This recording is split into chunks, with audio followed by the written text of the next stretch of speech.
Well, welcome to the 700 Club. Today we have really good news for Israel.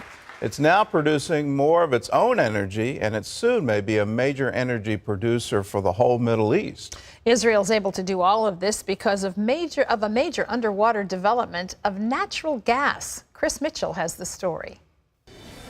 4 years after its discovery, the Tamar reservoir began supplying Israel with natural gas from the Mediterranean Sea that will fuel its electric power plants. From now on, Israel can provide its needs for the next decades. The Tamar field is located about 60 miles off the coast of Haifa.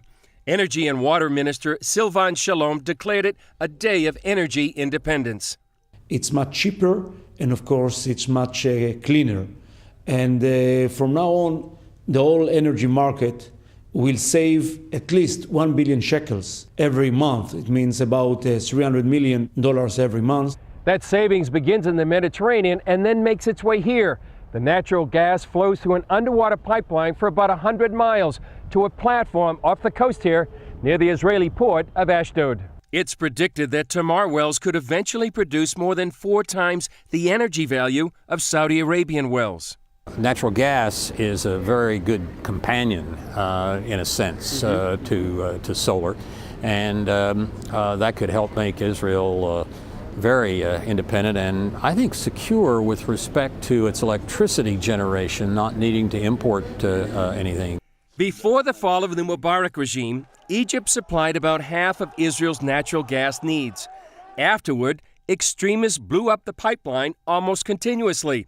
That led to the permanent cutoff of the supply. The latest events in the region, not just in Egypt, only enhanced the feel that we need to rely on our own resources. Still, some experts say there are risks involved.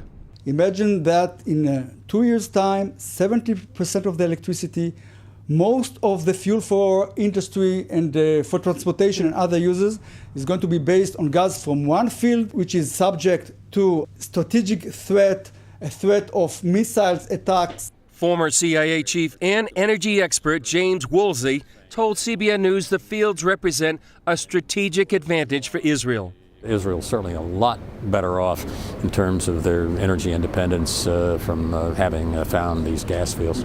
An even larger gas field called Leviathan is expected to come online in 3 years. That reservoir is expected to take Israel from not only energy independence, but to an energy exporter. Chris Mitchell, CBN News, Ashdod, Israel.